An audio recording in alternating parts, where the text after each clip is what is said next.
Agora, no momento das comissões, eu vou conversar com o doutor Sérgio Marques, que já foi diretor dessa casa aqui, e hoje aqui também está sempre auxiliando, sempre fazendo um honroso papel aqui dentro da nossa OAB. Sérgio, um prazer sempre ter ela aqui. Obrigado, Sérgio. O prazer é meu voltar à casa onde durante 3 anos fui diretor, né, junto com esta mesma equipe que hoje preside a Ordem dos Advogados do Brasil, seção de Santos, subseção de Santos, e hoje eu sou um colaborador.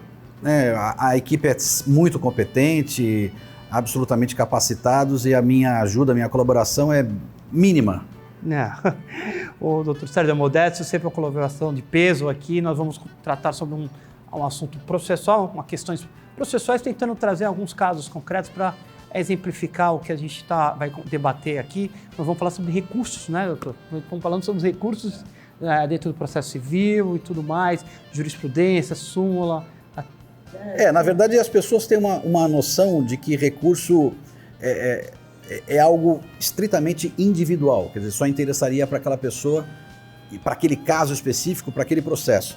E o que a gente percebe de alguns anos para cá é que os recursos passaram a tomar uma feição muito mais coletiva.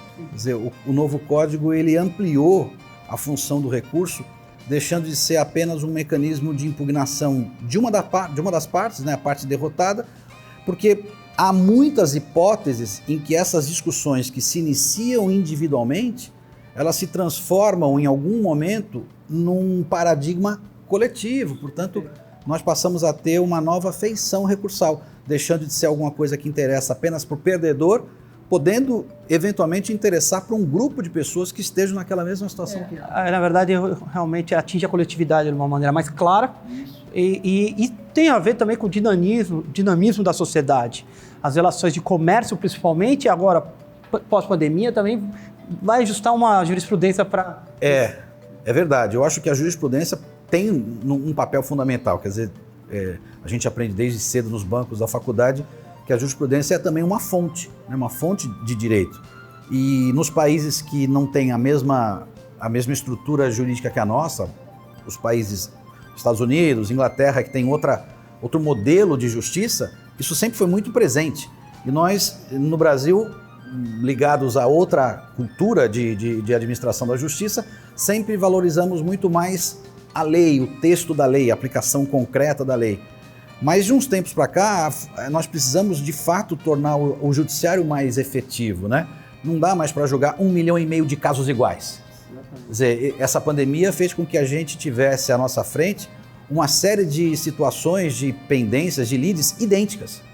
E nós não podemos mais ficar imaginando um poder judiciário que julgue 1,5 milhão de casos idênticos. É preciso que tenhamos um modelo que permita julgar alguns e que isso, então, surta efeitos em todos os outros. Isso otimiza demais a administração de justiça. Nós não temos tempo e dinheiro para gastar. A gente tem que ser rápido, as soluções precisam vir muito rapidamente. E essas novas estruturas processuais, incidentes de resolução de demandas repetitivas, incidente de assunção de competência, quando um tribunal chama a competência de um caso que está causando algum tipo de distúrbio social, algum tipo de conflito social, ele busca esse processo lá no meio de dezenas de recursos e fala, não, eu vou julgar isso aqui, quer dizer, uma tentativa de otimizar a administração de justiça. Isso é muito interessante. Eu acho que com o advento do Código Consumidor, depois dos anos 90, e realmente a rapidez que o direito tem, porque antigamente existia uma base da jurisprudência com alguns casos bem isolados. Batida de carro, bateu atrás, a jurisprudência entendia. Era isolado, era um caso, era só esse tipo de caso, você via... Eu acho que o direito, a Constituição e logo em seguida o Código de Defesa do Consumidor, ele amplificou demais a noção de interesse coletivo difuso. Quer dizer, a Constituição tratou disso, mas o Código de Defesa do Consumidor tornou isso mais vulgarizado. Porque não adiantava falar de direitos e interesses coletivos de alguma coisa muito longe da população, né? O direito do consumidor aproximou todo mundo dessa nuance de direito coletivo. Então, todos somos consumidores. E esse grupo foi muito bem acolhido pela legislação. E, portanto, palmas para o Ministério Público, também para a OAB, que encamparam essa noção de direito coletivo. E é o futuro da administração da justiça. Nós não podemos... O Estado de São Paulo, o Tribunal de Justiça, eu vi outro dia, tem 16 milhões de processos aproximadamente. Não se faz justiça com 16 milhões de processos. O Supremo recebe 90 mil recursos por ano. A Suprema Corte Americana, perto de 100 julgados. Não se faz justiça com 16 milhões de processos. É preciso uma hora otimizar isso.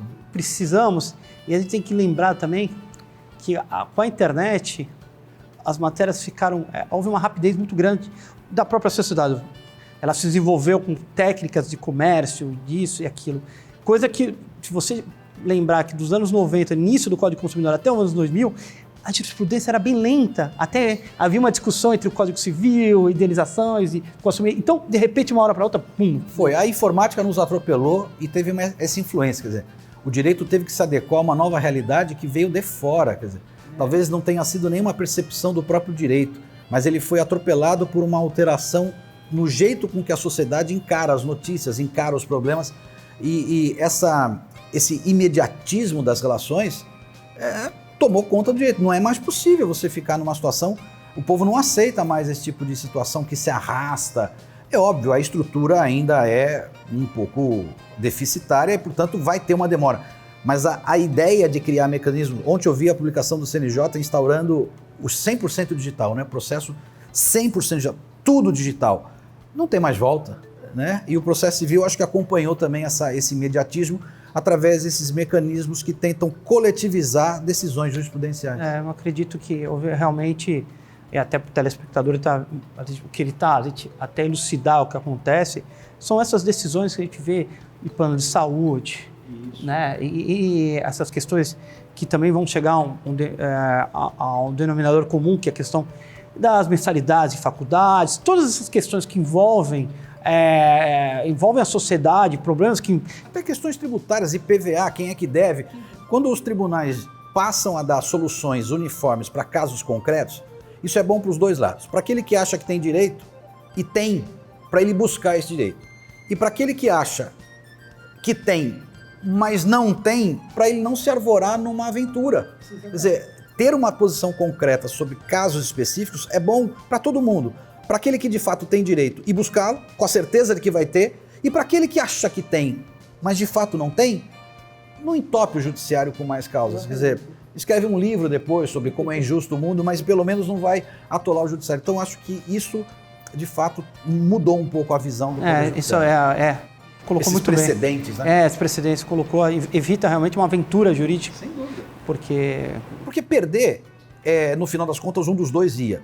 Quer dizer, perder sem sequer entrar com a ação é muito melhor se esse destino já foi dado por alguém que, em tese, será aquele que vai falar por último no seu caso. Meu Deus, se eu já sei que quem falará por último no meu caso é contra mim, por que raios eu entraria com uma ação para percorrer um longuíssimo caminho se no final eu já sei que vou perder? Quer dizer, não tem sentido isso. Não tem. E aí é por isso que nós nos tornamos a estrutura tão deficitária, porque lá atrás, onde a jurisprudência não era tão utilizada, tem ações de 15, 20 anos atrás que ainda perduram aí. Exato. E por causa disso, porque todo mundo... Não, havia informação também, a gente vivia das RTs, né? Ler um livro é bem diferente de acessar o Conjur, que em meia página ele resolve tudo, resume a tese, ao invés de você ter que ler naqueles livrões que a gente tinha um acórdão de 70 páginas, né? Você clica hoje no Conjur, ele diz o que se trata, qual foi a solução, exatamente o conteúdo da decisão e, portanto, você em um minuto já tem ideia de como aquela solução foi moldada, né? É os benefícios da tecnologia, né? Sem dúvida. Bom, eu conversei aqui com o Dr. Sérgio, temos aí outros assuntos aqui para a gente tratar uma próxima vez, dentro do processo civil do universo, que é um universo extenso. Já agradeço desde já a presença dele, convidando para uma próxima vez. Obrigado, Serginho, é sempre um prazer.